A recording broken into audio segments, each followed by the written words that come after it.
You'll pay for this, Captain Planet. Hi lovies, it's Cherie. Happy Halloween. What? I didn't get to do as many Halloween videos as I had planned in my brain to do. I don't know. October just creeps. I said it in my last video. It's just gone suddenly. Like where did all of the October go? But since it's Halloween and it's my first Halloween on YouTube and I like spooky things, I thought I would start my chat series off with you guys with me telling my ghost story. So disclaimer, if you aren't into ghosts and stuff like that, this is probably not going to be the video for you, or if, you know, you're a non-believer, that's cool, you know, do you, but, you know, let's be nice to everyone else who has other opinions, or other experiences in life that you might not have. So I thought I would just share with you guys kind of my experience with the spirit world. But anyway, so let's have some coffee before we start because it's morning time. Ooh, and it's black. Look at me being hardcore up in here. What? It's dark like my soul. Okay. Ooh, that's actually pretty good. Anywho's, all right, so where to start? I've always, ever since I was a kid, I've been obsessed with dead things. I mean, that sounds bad. I've just been obsessed with like spirits and like ghost stories and you know, creepy things and like funerals. I don't know, I'm just, you know, I'm a psycho like that. When I was in like elementary school, me and my friends would get together and watch that like that Are You Afraid of the Dark show, and we'd be like, we are, and we'd make up our own Midnight Society kind of stories, and like we'd all sit around and tell ghost stories and try and scare the shit out of each other, you know, and play like light as a feather, stiff as a board, like all of those kinds of things. So I've just always sort of been into it. So I think if you're open to those kinds of experiences, I think you might be more likely to have them. I mean, that's not scientifically proven, that's just my theory. You know, if you are a skeptic and you are a hardcore skeptic, like my husband, then you probably won't have any experiences, and even if you do, you will explain them away. So I have always been open, all open in the door.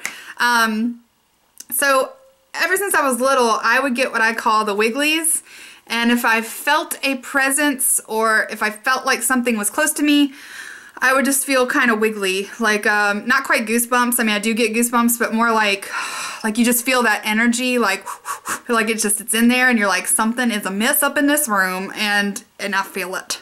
And I actually used that radar when we were looking for houses. I was like, whoop whoop whoop, getting the wigglies, getting the wigglies.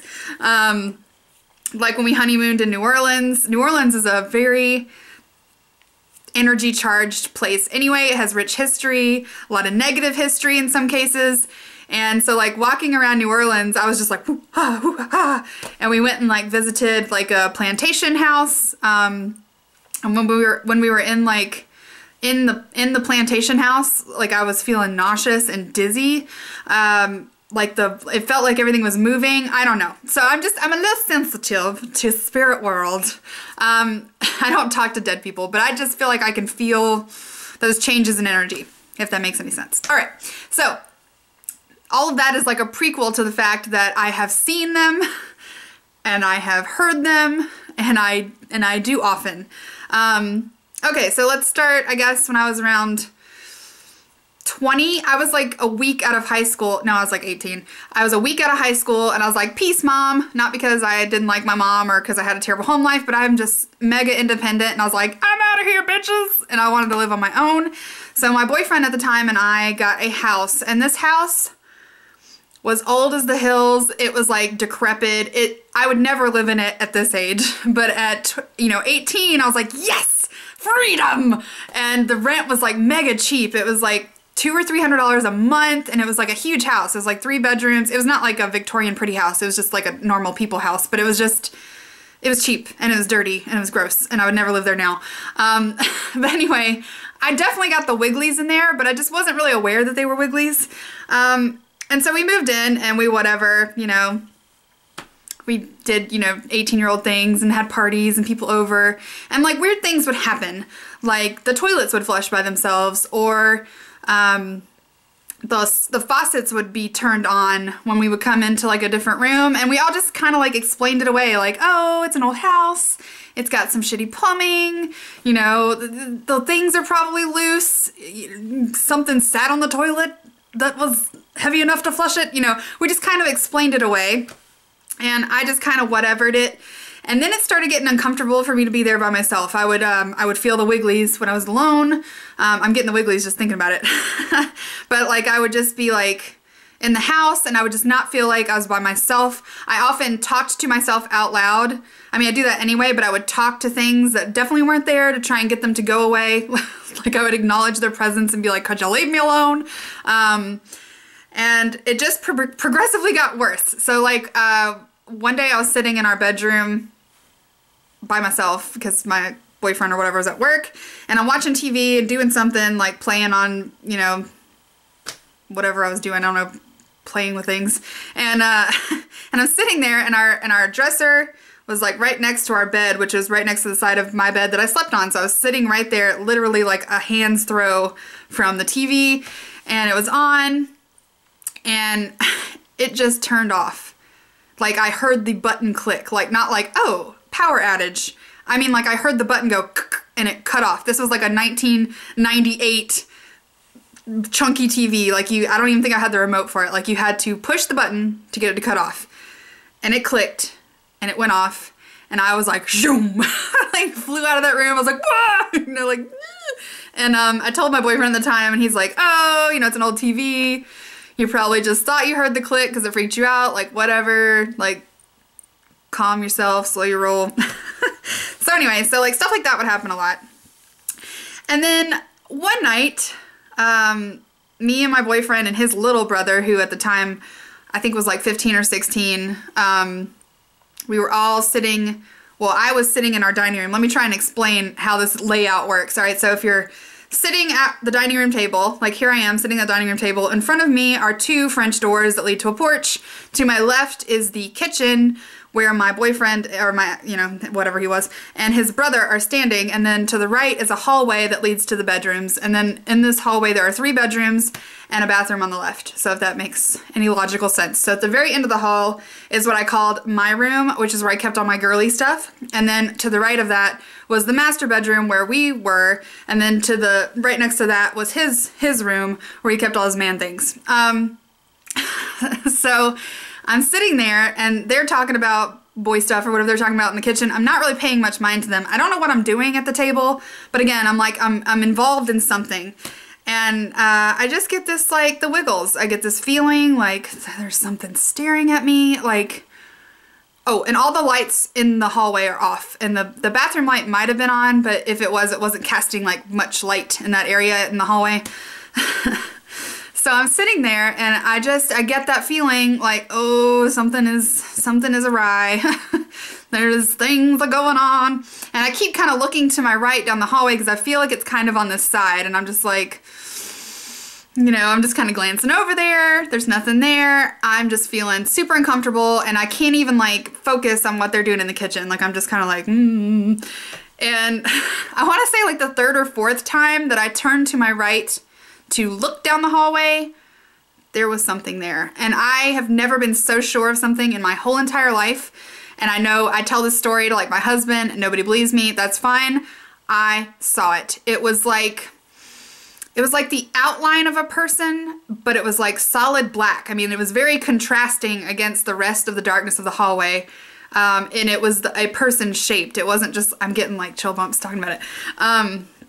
It wasn't like just a blob. It wasn't like, oh, that could have been a shadow of something. It was like a person was standing there, and I flipped my shit. And I saw, as soon as it knew that I saw it, it dashed into our bedroom, or the master bedroom. I'm getting all cold. Let's have some coffee.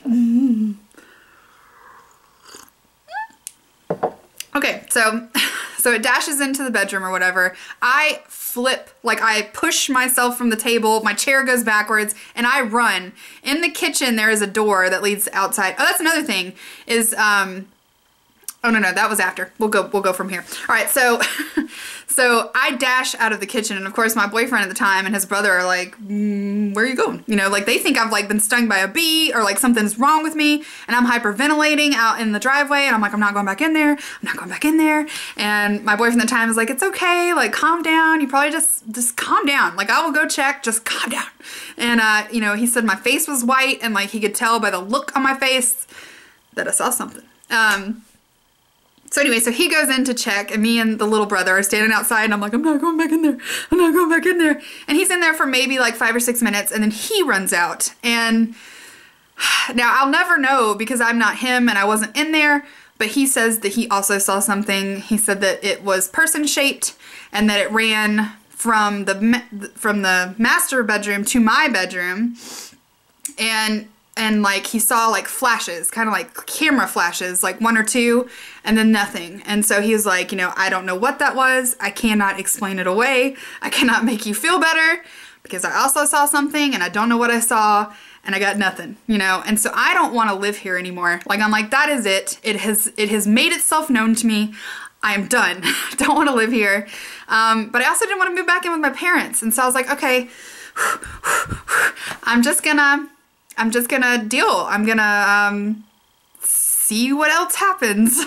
And so we go back in the house. I now refuse to be in the house by myself if I can help it. I stayed at work like later so that I would make sure that my boyfriend and I were home around the same time. I wouldn't have to be there very long by myself. I invited lots of friends over very often because I just didn't want to be in the house by myself.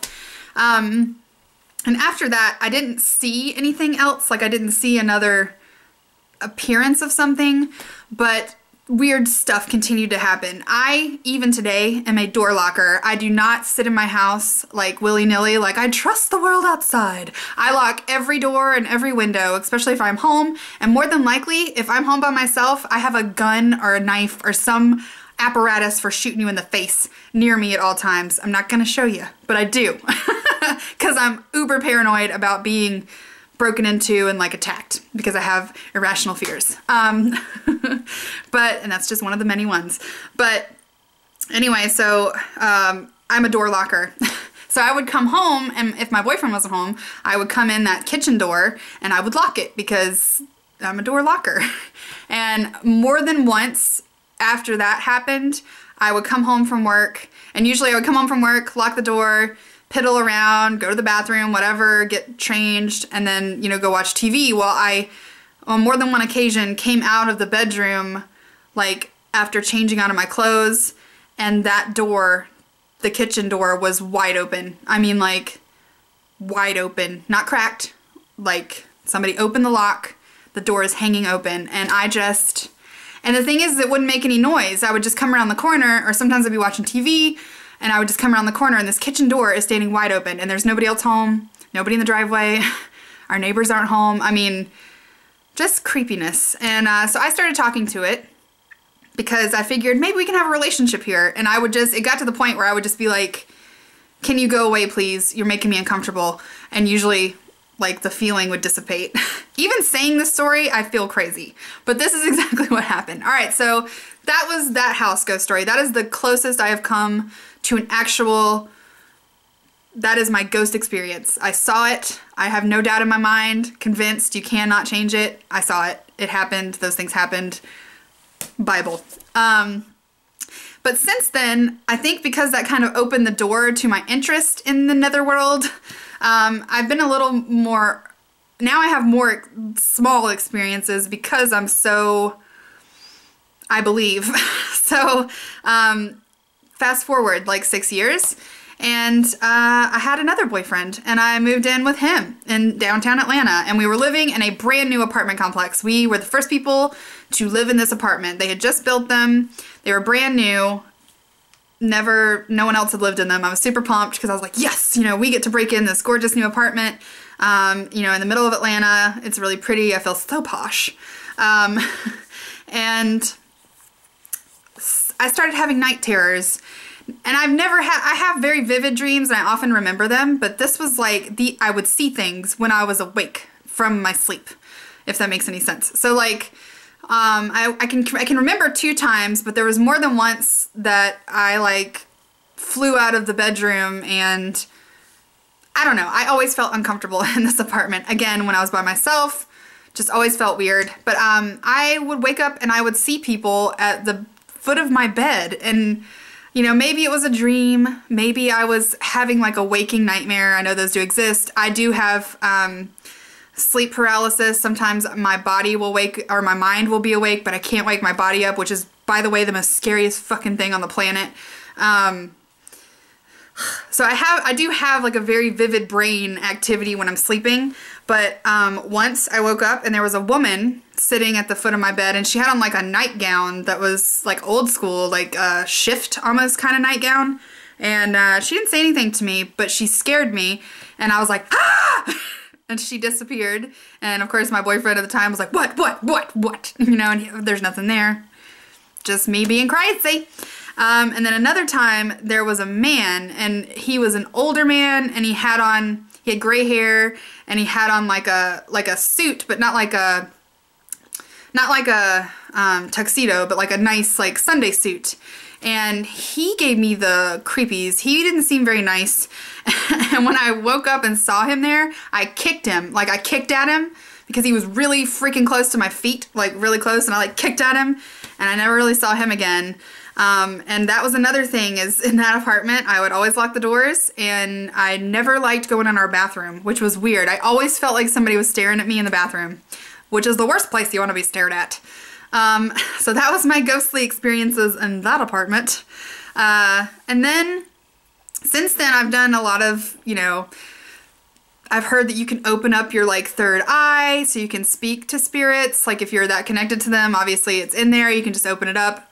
I don't want to open that box. I got enough talking going on in my head at all times. And I actually joined like a paranormal investigation team in Atlanta, and we went on a couple of like paranormal investigations, and we got like, you know, EMF readings where you can like, all you hear in the room is just but then you play it back and you can hear things saying things, and I heard things saying things. So I've had a lot of ghostly experiences, and I don't think that I'm done. You know, I'm only like, you know, not even halfway through my life yet, so I'm sure I'll have more. And you know, it's scary. And you know, a lot of people who've never had those kind of experiences don't believe you, but it's true, or at least it's my truth. So anyway, so like my husband of course makes fun of me when I talk about this kind of stuff, and he's a very practical thinker of practical thoughts. But anyway, so those are my ghost stories. Now I'm all wibbled out about it, and now I'm probably gonna be freaked out for the rest of the day in my house by myself. But anyway, so have you ever had any ghostly experiences? Have you had any like weird dreams where you thought you were awake? Have you ever seen or heard anything that was a little creeptastic? Let me know down below. I want to know all your feelings, because I know I'm not alone in this world of waking dreams. But anyway, I hope you guys have an amazing and super safe Halloween. Let me know what you wore for Halloween too. I want to know what you're dressing up as. We're going camping tonight, so I'll be dressing up as a really cold camper because it's going to be 27 degrees in the mountains, so I'll be like a lazy Eskimo.